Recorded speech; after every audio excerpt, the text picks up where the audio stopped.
Thank you very much for tuning in. And we're going to talk about racial hybridization. So whatever you think on the subject, you will, your opinion is basically irrelevant. The only thing that really matters here is, the opinion of some, geneticist or whatever, which could maybe perhaps identify some sort of, pros and cons about that. But either way, it's very important to realize that I'm speaking to the point of view that I have children that are racially hybridized, right? So what does that mean? Mixed race. My children are very smart, right? Very, very smart. My kids are extremely smart. It's not that, right? My children are wonderful. However, there is the racial hybridization there, and is this a concern? Well, I mean, I'm not saying it's a concern or anything, but and I am saying that I certainly would not have been able to have as many children, right? So every child is like, 100% winning the greatest lottery in life that you can ever imagine, of childbirth. You know what I mean? Wow, that is certainly a very, very special thing that I was very fortunate to have experienced. A number of times. So, if you know me, I have two wonderful, wonderful boys. Wonderful boys. They're racially pure, if you will. Well, yeah, yeah, yeah. Are they really? What is pure anyway? There's a little bit of Métis, my grandmother's side or whatever. There's some, mixed race, maybe American Indian or Aboriginal or whatever you want to call it, Native American, maybe a little bit. But what is racial hybridization? What is it, right? But that's a question I can't really answer unless you're some geneticist and you have some, what is even the question, right? What question can I ask this geneticist? But I do know that, looking at my children, they don't actually look very, different or whatever, but they are, my wife is not, from my country. But and I'm certainly not coming out of this, from an incel, involuntarily celibate, person, because I never actually was involuntarily celibate. I had many girlfriends, and to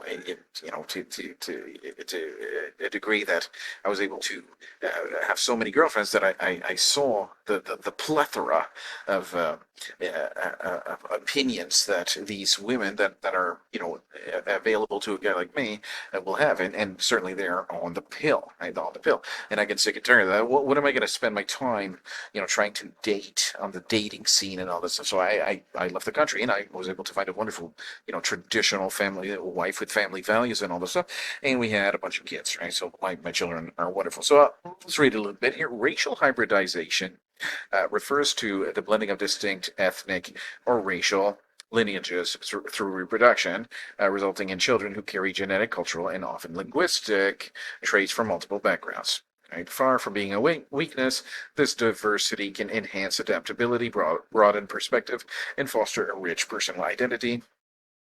In many cases, racially hybridized individuals embody a living connection between cultures, serving as bridges of understanding in an increasingly interconnected world. So, my wife is of Asian descent, and I'm a, white, European, French descendant person. So I was, in a relationship in the past with a French descendant woman, and it was there were some outside attacks on our family. Certainly, some outside attacks on our family. Most notably, Dr. Michel Dow would prescribe this kind of birth control pill to the mother of my two boys there. And then I had a bunch of kids after that because there was the outside attack and the undue burden, right? It was an undue burden upon them. My family was there was no problems here, except all the attacks that kept coming in. If I was living in another generation or there wasn't this attack, I certainly would have been able to have a whole success story. I'm certainly ashamed of the failure of that relationship. I mean, I didn't want to, and I tried for many years to not, have that, close, right? But certainly, I tried very, very hard, and I love my children very much, right? So my children now that I had a bunch of other kids, right? And they're wonderful, right? Don't get me wrong, right? These kids are wonderful. So unique heritage. My children of a mixed racial background, reflecting a blend of cultures, histories, and tradition. This diversity is not a drawback, but a source of strength, resilience, and richness in identity, cultural enrichment. Because of their heritage, my children will grow up with a broader worldview, exposure to multiple languages, and an appreciation for different perspectives. A geographical circumstance. Had I stayed in Canada, the social and legal climate would have prevented me from having these children. I probably would not have more children because everything that we talked about on the channel, my relocation created the opportunity for their existence, right? So I was very happy to, man, I was crying when I see my wonderful sugar shark. My sugar shark, man, I love her so much. She's 4 right now. She's 4 years old. I said, what a great girl. What a great girl. I'll do everything I can to nurture her. And my other kids, my honey son, my wonderful princess, all my kids, all my kids, all my kids. I love them so much. Protection of life and family. Leaving Canada meant living in a jurisdiction whose legal framework and cultural values were more aligned with protecting unborn life, which directly safeguarded the possibility of my children being born. It directly, um, and let's what is the contrapositive of that? Had I left Canada, my those children that were that are born now would not have been born. I would not have had my children, right? So it's that plane ticket paid for itself 1,000 times. Uh, what a great plane ticket that was, right? Positive outcome from adversity. While leaving Canada was not my initial plan, it allowed for an unexpected and ultimately positive outcome: the birth of children whose unique genetic, cultural background would have been impossible in my previous circumstances. Hope for the future. My children's existence represents hope, renewal, and the continuation of a family in a healthier legal and moral environment. Man, Canada is really, really whack. Certainly whack. And I had to, go to another country, and but you got some people that say, and I haven't seen the evidence of that, but they will say that any person who is racially hybridized, um, I mean, there's a plan that people are some people are trying to influence the racial hybridization to happen and all this stuff, and I had to, I was literally forced to, right? I all the options that I've had many girlfriends. I mean, I'm not some nerd that I can't get a girlfriend. I've had many girlfriends, right? And I was not able to make a go of it, right?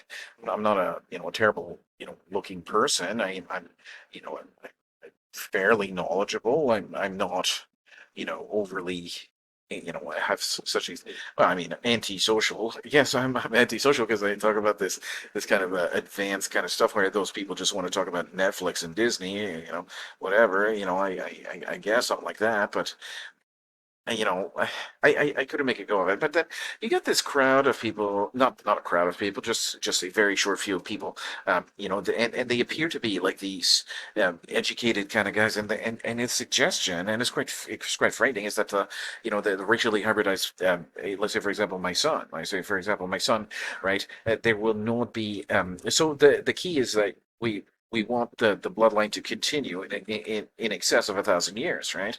Right? That the bloodline will continue until the year 3,000, or unless something happens and Jesus comes back, or whatever. We want the bloodline to continue, but the idea, and I can't pretend that this could be true, or it can't be true. It's just an idea that was really.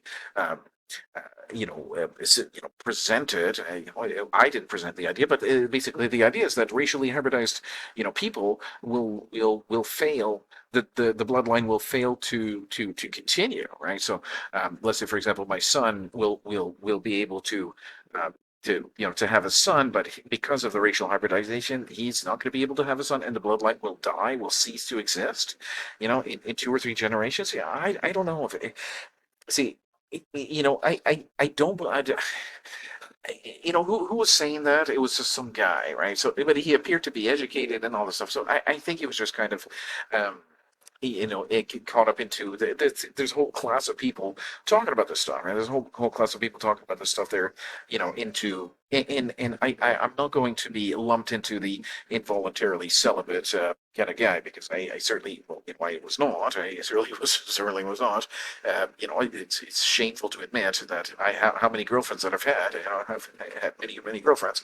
Um, and I certainly, I like never was actually single. I always had a girlfriend on the go, jumping from this girlfriend to this girlfriend. So I never was an incel, right? I never was part of the community. But basically, I do believe that argument came from the incel community. So the incel community is basically, the white women are basically they got the propaganda, feminist propaganda. They won't have children, right? They won't sit down for 5 minutes so they can have a family, right? They always got to, wear their pants or whatever. They got to wear the pants in a relationship and all this stuff.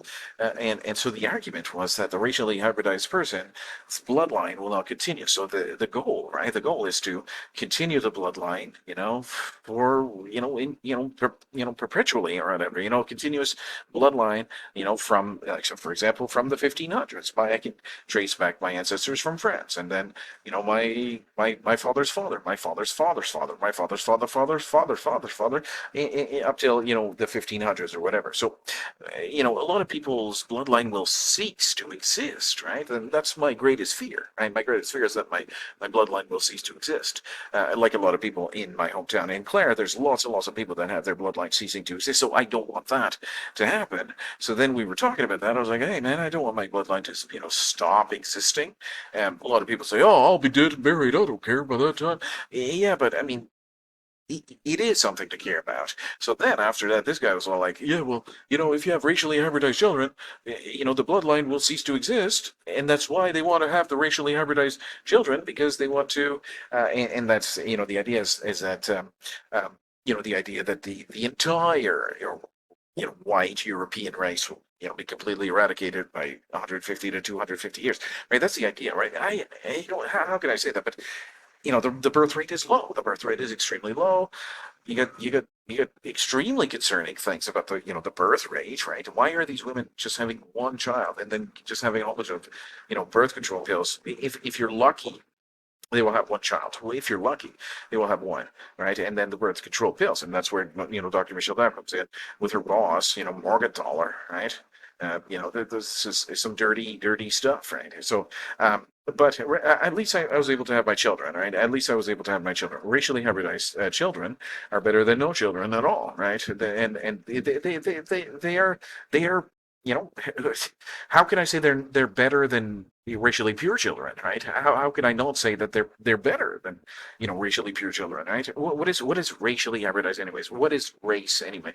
Well, we can see, right? It's an Asian, an African guy, you got an Aboriginal from Australia, they're clearly different races in the human, race, the human species or whatever. It's clearly, different races. My honey son is very smart and powerful and rambunctious and robust and but he's a racially hybridized boy, right? He is, and I'm not saying that in a bad way. I'm just saying that in a factual, this is a factual, thing that I'm putting. Is it a bad thing? No. Is it a good thing? Well, yeah, because I mean he's alive and we love him so much.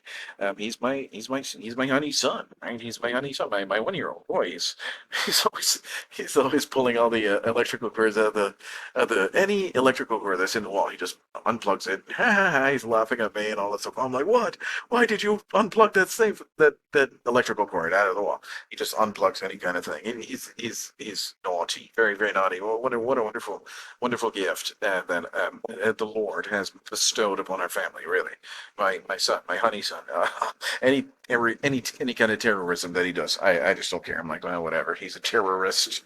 Wonderful terrorist. Yeah, a really great guy.